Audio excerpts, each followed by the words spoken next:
वो विमुक्ति है, अब न्यूट्रल हो गए, अब वो कभी भी संसार में जन्म लेने वाले नहीं हैं। वो स्थिति ऐसे है जिसकी व्याख्या आचार्य सुघोष कहते हैं कि दीपो यथा निर्वृत्तिमभ्युपेतो नैवावनिम गच्छति ना अंतरिक्षम दिशम न किंचित विदिशम न किंचित स्नेहक्षयात् केवलमिति शांतिम। जैसे दीपक है जलते जलते बुझ जाता है, मोमबत्ती जलाया आपने, जलती जलती मोमबत्ती बुझ जाएगी। अब बताइए मोमबत्ती बुझ करके गई कहाँ? वो लाओ बुझ करके कहाँ गई? कोई बता सकता है? कोई साइंस बता दे कि आग बुझने के बाद कहाँ गई? बहुत कहते हो कि भगवान बुद्ध का धर्म साइंस वाला है, बताओ आज तक की कौन सी साइंस है जो बता सकती है कि बुझने के बाद आग गई कहाँ? अच्छा आती कहाँ से? अठ पंडित मार्गते, अठ पंडित कश्चिमार्गते कुतयम आगतु कुत्र याति वा दिशम विदिशम सर्वम आगते नागति नागतिश्च लभ्यते नागतिं नागतिश्च लभ्यते। अब ज्ञानी व्यक्ति अपने आप को विद्वान समझने वाला ढूंढता बैठे, दिशम विदिशम सर्वम मार्गते, इस दिशा में खोजे उस दिशा में खोजे, पूर्व में पश्चिम में उत्तर में दक्षिण में ईशान आग्नेय वायव्य नैऋत्य आकाश पाताल, कहीं भी खोजे पाएगा? स्नेह क्षयात् केवलमिति शांतिम।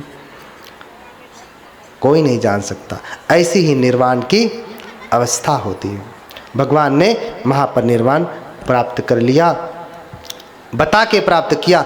ऐसे बुद्ध हैं जो पहले बता करके अपने प्राण को त्यागते हैं। ऐसा आज तक धरती पे कोई व्यक्ति न पैदा हुआ और न कभी पैदा होगा। अगर कोई पैदा होगा तो बुद्ध ही होंगे, दूसरे कोई नहीं हो सकते, दूसरे कोई नहीं हो सकते जो बता करके जन्म लेवें, बता करके मरें, ऐसा कोई नहीं है। इसलिए ये आज बुद्ध की कथा तीसरा दिन आज विराम की स्थिति में है। बहुत सारी बातों के ऊपर मैं चर्चा किया, बहुत नहीं कर पाया, बहुत सारी चलते चलते कथा भागवत और ये महापंडित और अमृत आप सब बताएंगे? एक बार आपको फिर से दोहरा देंगे। बता दिया तो क्यों दोहराएंगे? अच्छा आपने इतना अच्छा बताया, उस पर क्वेश्चन मार्क नहीं लगाएंगे तो ठीक है तो समाप्त। बोलिए भगवान बुद्ध की करुणा हो। अच्छा लग रहा है आज वैसे कि सब बैठे हैं, कोई हिल नहीं रहा है। आज न किसी का पाँव दर्द कर रहा है न कुछ हो रहा है। लग रहा है कि सुविजानो भवंग होती, पता चल रहा है कि उन्नति के रास्ते पे हैं। तो बहुत सारी बातों के ऊपर चर्चा किया, बहुत सारी बातें रह गई। अंत में अब जा रहे हैं तो सन्यासी हैं तो कुछ मांगेंगे और देना पड़ेगा। मैंने बताया कि बुद्ध ने कहा गुरु पितु मातु महत्तम देवा, माता पिता सबसे बड़े देवता हैं। हाथ उठाएं सभी लोग, हाथ उठाएं वो लोग जो आज से माता पिता को देवताओं की तरह से पूजा करेंगे, कभी दुखी नहीं करेंगे उनको। हाथ उठाएं, प्रण लें। आज ही जाके मम्मी से पापा से माफ़ी मांगिएगा। माफ़ी मांगेंगे, थोड़ा सा लज्जा आएगी, शर्म आएगी। लज्जिताय लज्जन्ति लज्जिताय न लज्जरे मिच्छा पढ़ी तंग चित्तंग सत्ता गच्छन्ति जुगतिंग। अरे जिसमें शर्म करना चाहिए उसमें लोग शर्माते ही नहीं। रास्ते पे खड़े हो जाएंगे, अच्छा वो पहन के जा रही, वो पहन के जा रहा, उसमें नहीं शर्माएंगे। अब जाके माफ़ी मांगेंगे तो देखो, आदमी को जब सच्चाई का धर्म का ज्ञान होता है तो उसको अपने बुरे काम के ऊपर शर्म आती है, तब उसे एहसास होता है। ये है धर्म का बल। जिस दिन उसका चित्त शुद्ध हो जाता है उस दिन अपने ही कृत्य पे उसे शर्म आती है। कैसे कहूँ, देखो तो जाके आप माफ़ी मांगिएगा, मम्मी पापा गलती हुई, आज से हम आपको कभी भी दुख नहीं देंगे, कुछ भी होवे। और मम्मी पापा हैं, माफ़ करिएगा। हमारे यहाँ कहते हैं चल रे चल 10 मूस खाए के बिलार भई भगतिन। चल अब तू नहीं लगता है कि नहीं नाराज़ होगा, नहीं गुस्सा करेगा, हट हट मैं तुझे माफ़ नहीं करूँगी, नहीं करूँगा, ऐसा नहीं करना। हाँ, भटका हुआ अब वापस आ रहा है तो उसे अपनी शरण में लेना। वैसे माता पिता बहुत दयालु होते हैं, ये नौबत ही नहीं आएगी। जैसे ही वो माफ़ी मांगेगा आपका दिल खुद ही पसीज जाएगा। माँ का दिल, पिता का दिल, उसके जैसा कोई दिल नहीं। और ये पतन किसको दिल दे बैठे हैं, ये न जाने कहाँ। इसलिए कबीरदास कहते हैं कि मन रे कागद कीर पराया। तूने तो अपनी प्रॉपर्टी, अपना कागज, अपना जीवन दूसरों के नाम लिख दिया है। लिखना था धर्म के नाम, तूने एटीएम का नंबर, बैंक का नंबर, किसका नंबर, किसी और का हो गया। कबीरदास आज से पहले कह गए मन रे कागज कीर पराया। तूने अपने जीवन की प्रॉपर्टी का कागज दूसरों के नाम कर रखा है, इसलिए तुम्हारे जीवन में दुख नहीं, सुख नहीं है, दुख है। इसलिए मम्मी पापा के चरणों में स्वर्ग है। तो आज ही जाकर के माफ़ी मांगिएगा। फिर से हाथ उठाए, कितने लोग मांगेंगे माफ़ी और आज से दिल नहीं दुखाएंगे माता पिता का? फिर से उठाएं, नहीं उठ रहा है, कोई सहायता करे बगल वाले। बोलिए भगवान बुद्ध की, जोर से बोले भगवान बुद्ध की, माता पिता की, माता पिता की, माता पिता की।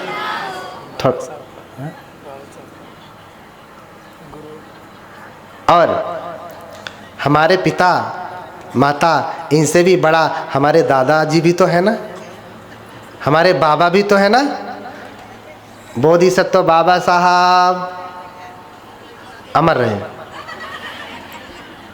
बोधिसत्व बाबा साहब, हाँ बोधिसत्व बाबा साहब, हाँ अमर रहे। और एक बड़ी बात कि ये तो प्रण था, जो नहीं पालन किया तो कल बताया, ये हमको प्रण दे के जा रहे हैं, वचन दे के जा रहे हैं कि अब से आप माता पिता को दुखी नहीं करेंगे। तो बहुत सारी ऐसी बातें हैं जो रह गई, भविष्य में आप फिर से कथा कराएं, फिर से धर्म का श्रवण करें। कथा कराने में हमको 1 लाख 2 लाख 5 लाख रुपए नहीं देना पड़ता है, बस खाली बुलाना पड़ता है। आ गए, कथा कर लिए और चले गए। भंते जी आ गए, कथा किए और आपके जीवन में मंगल किए, चले गए। ऐसे कितने लोग बैठे हैं जिनके मन में ये भाव जग रहा है कि मैं भी कथा कराऊंगा। हाथ उठाएं जरा, धीरे धीरे, कोई देख न ले। अरे बहुत सारे लोग हैं मंत्री जी। हाँ जरूर। साधु बोलिए, साधु साधु साधु। तो कितने दिन की? 1 दिन, 2 दिन, 4 दिन, 5 दिन, 7 दिन, 10 दिन देखा जाएगा। 10 दिन। फिर से बोले साधु साधु साधु। ये बहुत अच्छी बात है कि धर्म की कथा आप सुने, आपके जीवन में मंगल जगे, जितने भी दोष हों, अपराध हों, वो क्षमा हो जाएं। क्योंकि संतों का दर्शन करना, कबीरदास भी कहते हैं गड़ी आधी में पुनियाद, कबीरा संगति साधु की कटही कोटि अपराध। एक घड़ी, आधी घड़ी, उसमें भी आधी, आधी में पुनियाद, 1/4 कर दीजिए। कबीरा संगति साधु की कटही कोटि अपराध। तो कह रहे हैं कि साधुओं की संगति मात्र से आपके करोड़ों अपराध कट जाते हैं, और आप अपराध कटाते भी हैं। सब्बंग अपराधं क्षम तुम्हें भंते। और कथा सुनेंगे तो कितने अपराध कटेंगे, बहुत अपराध कटेंगे, बहुत पुण्य का अर्जन करेंगे। क्योंकि भगवान का धम्म सब दानंग धम्म दानंग जिनाति, सारे दानों में सबसे बड़ा दान है धर्म का दान। रुपया पैसा, बैंक बैलेंस, घर द्वार, ये सब नष्ट हो जाएगा। किसी को भोजन करा दीजिए फिर भूखा हो जाएगा, वस्त्र दे दीजिए फिर फट जाएगा, लेकिन धर्म जीवन जीने की कला सिखा दीजिए कि कैसे जीवन जीना है। धर्मार्थ काम मोक्षाणाम अभी बता रहे थे। तो अपना जीवन जीने का ढंग वो सीख गया तो कपड़ा भी पैदा कर लेगा, भोजन भी पैदा कर लेगा, घर भी पैदा कर लेगा, वाहन भी पैदा कर लेगा, मान प्रतिष्ठा सब कुछ पैदा कर लेगा अगर उसे जीवन जीना आ गया तो। इसीलिए कहा कि सारे दानों में ये दान क्षणिक है, सबसे बड़ा दान है धम्म दान। सब दानं धम्म दानं जिनाति, सारे दानों में सबसे बड़ा धर्म का दान है। और ये अष्टमंगलम ने कराया है सबसे बड़ा दान। ये कोई सामान्य दान नहीं, ये अष्टमंगलम ने धर्म का दान कराया है। भले भंते प्रियदर्शी बोल रहे हैं, अष्टमंगलम अगर आयोजित नहीं करता, भंते कारुणिक अगर उनका मार्गदर्शन नहीं करते, भगवान बुद्ध के प्रति उनके मन में श्रद्धा नहीं भरते, उनके भीतर जोश नहीं भरते, तो ये कथा हो पाती? इसका श्रेय जाता है भंते कारुणिक को, अष्टमंगलम को, कि इन्होंने इतना बड़ा आयोजन किया, इतने लोगों को धर्म का पान कराया। तो सब दानं धम्म दानं जिनाति, सारे दानों में धर्म का दान श्रेष्ठ है। ये दान का पुण्य ऐसी मैं कामना करता हूँ कि कराने वाले परम पूज्य भंते जी को जाए, कराने वाले अष्टमंगलम टीम को जाए कि ये दिन दूना रात चौगुना बढ़े। इनकी जो मनोकामनाएं हैं इस पुण्य के फल से दिन दूना रात चौगुना बढ़े, ये खूब उन्नति करें, खूब तरक्की करें, ऐसी मैं कामना करता हूँ। ऐसी मैं कामना करता हूँ। इन्हीं सब बातों के साथ में जो सहयोग भी दिए हैं अष्टमंगलम टीम के, बहुत सारे लोगों ने देखा कि सहयोग दिए, उन सहयोगियों को भी पुण्य जावे, कहने की आवश्यकता नहीं। अगर आपने बीज बो दिया, किसी का ना, मुझे तो पता भी नहीं चलता कि कौन क्या करा रहा है, थोड़ा मोड़ा सा भनक लगती है, मैं तो यहाँ बैठ जाता हूँ, कथा करता हूँ, ये तो आयोजन करने वाला जानता है कि कौन क्या कर रहा है। लेकिन मैं कहूँ चाहे न कहूँ, खेत में बीज बोया गया है, तो क्या मैं जाके सुबह सुबह रोज रोज कहूँगा कि अरे देखो धान बो दिया हूँ जम जाना है न भैया? फिर जाके कहूँ भैया बो दिया हूँ जम जाना है न? फिर जाके कहूँ देखो धान भाई जम जाना, कहेंगे? और बो दिया है खेत में तो जाके मना कर, देखो जमना मत, बता दे रहे हैं। फिर दूसरे दिन डांट के आना, देखो जम गए तो अच्छा नहीं होगा।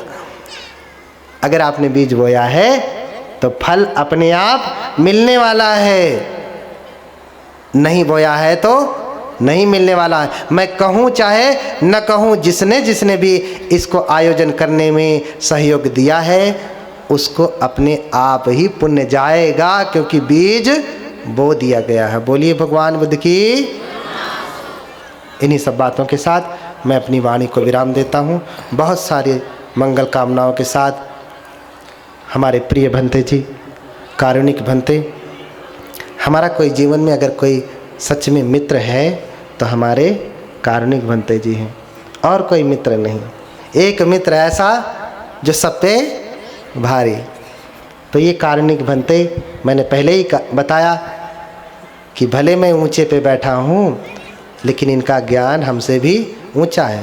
ये उम्र में हमसे बड़े हैं, शिक्षा में हमसे बड़े हैं, अनुभवों में हमसे बड़े हैं, सारे चीज़ों में हमसे बड़े हैं। मैं तो संन्यास उपसंपदा पहले ले लिया इसलिए सीनियर हो गया, तो जो है यही अंतर है।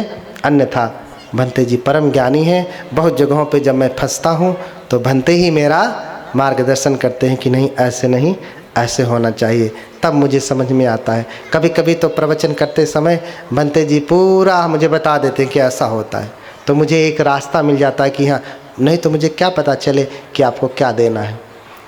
मुझे यहाँ के परिवेश के बारे में तो ज़्यादा पता नहीं, भंते यहाँ रह रहे हैं तो भंते जानते हैं कि कहाँ कहाँ क्या क्या किस किस चीज़ की आवश्यकता है। भंते परम ज्ञानी हैं। ऐसे मित्र को पा करके मुझे भी बड़ा हर्ष होता है। इनके प्रति मैं हृदय से मंगल कामना करता हूँ कि ये दिन दूना रात चौगुना, ये निर्माण रति देवताओं की तरह से भगवान बुद्ध की कथा को आयोजित करते रहें, ताओतिंस देवताओं की तरह से ये अभिधर्म का प्रवर्तन करवाएं। ऐसी कामनाओं के साथ ये समस्त अष्टमंगलम टीम और सहयोगी इन लोगों के प्रति भी अपनी तरफ से मंगल कामना करता हूँ।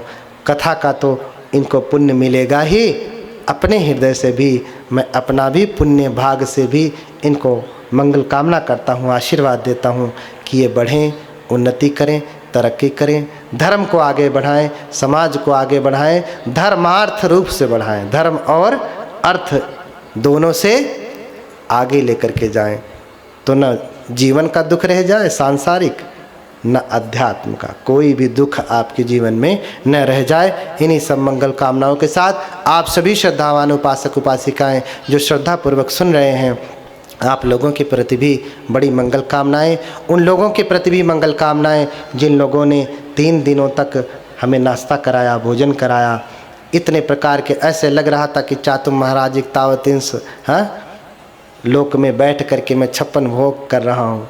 देख करके ही बड़ा आनंद, इतने सारे पकवान रख दिया,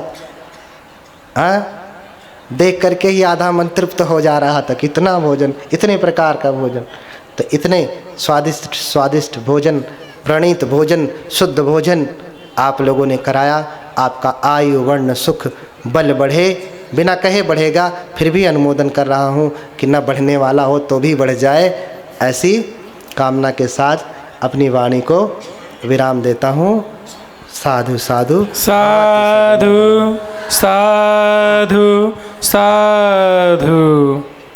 अभी जो लोग दीक्षा लेने वाले हैं वो लोग आगे आ जाएं, आगे आकर के बैठें। जो दीक्षा लेने वाले हैं, जिन्होंने यहाँ अपनी अर्जी दी है, वो दीक्षा के लिए आगे आकर के बैठें। जो लोग दीक्षा लेने वाले हैं, जी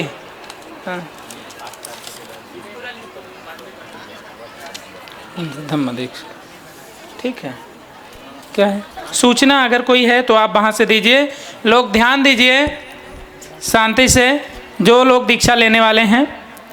इसी के साथ मैं पूज्य पाद भंते जी को मैं आभार व्यक्त करता हूँ अष्टमंगलम टीम की ओर से। वैसे अगर देखा जाए तो इस संसार में गुरु की महिमा ऐसी है कि वो आभार व्यक्त किया नहीं जा सकता है। गुरु के प्रति जो गुरु की महिमा है, गुरु के प्रति कृतज्ञ जो भाव है, वह अपने आप में ही बहुत ही श्रेष्ठ है। मुझे गुरु की महिमा की एक कुछ पंक्तियाँ मुझे याद आ रही है। ऐसा कहा जाता है कि गुरु जो है, ये माइक क्यों बंद कर रहा है अभी इतनी जल्दी माइक क्यों हटा रहे हैं? हाँ, अच्छा। तो गुरु के विषय में ऐसा कहा गया है कि सब धरती कागज करूं। अगर पूरी पृथ्वी को कागज बना लिया जाए और सब मन लेखन राय, सारे वनों की, सारे पेड़ पौधों की अगर कलम बना ली जाए और 7 समुद्र की मस करूं, गुरगुन लिखा न जाए। 7 समुद्रों की अगर स्याही बना ली जाए तब भी गुरु के गुण को लिखा नहीं जा सकता। तो हमें ऐसे योग्य, ऐसे उच्च विद्या विभूषित, जिन्होंने मात्र डिग्रियां हासिल नहीं की है बल्कि उन्हें बौद्ध परंपरा का एक विस्तृत और बृहद जो ज्ञान प्राप्त किया है, जो हम सबके साथ साझा कर रहे हैं। मेरे जीवन में ये एक ऐसे तरुण गुरु हमारे बीच में हमें प्राप्त हुए हैं। पूरे देश भर में घूमता हूँ, मुझे इस तरीके की सामर्थ्य, जिसे इतना व्यापक स्वरूप से, इतने अपने धर्म ग्रंथों के प्रमाण के साथ, इतना बृहद तौर पर बुद्ध वचन जिससे कंठाग्र हो, कंठस्थ याद हो, और उतनी सारगर्भित ढंग से उसकी जो मूल व्याख्या है, भगवान बुद्ध के वचनों को 9 रत्नों से विभूषित, जो 9 रत्न हैं उनसे विभूषित वाणी को हमारे सामने रखने का जो सामर्थ्य रखते हैं, रखो, गर्म ही नहीं। ऐसे योग्य गुरु का नहीं गरम। मैं बार बार आभार व्यक्त करता हूँ। उनके आभार के लिए मेरे पास शब्द नहीं हैं। मैं अपनी भावनाओं को अपने अल्प शब्दों से व्यक्त करने की कोशिश कर रहा हूँ। और मैं आप सबकी ओर से, वर्धावासियों की ओर से मैं उन्हें आग्रह करता हूँ कि वह जब जब वर्धा के लोग आपको याद करें तो वर्धा में बुद्ध चरित्र, भगवान बुद्ध के जीवन की कथा आप अवश्य सुनाएं। और जो कुछ भी शंका कुशंका है, जो लोगों के प्रश्न हैं, आप उनके प्रश्नों का भी निवारण करें। आज समय अभाव में वो सब नहीं हो सका। 28 तारीख कल के दिन भंते जी को मैंने यहाँ रोका हुआ है। अभी नहीं, तुम ले लो। ये वर्धा में ये संविधान चौक बापूजी राम टेके निवास पर आप लोग आकर के कल अगर आप 1 बजे से यदि कोई व्यक्ति आना चाहता है तो भंते जी के साथ जो धर्म चर्चा है, कुछ शंका कुशंका, कुछ प्रश्न हैं, वह पूछ सकते हैं।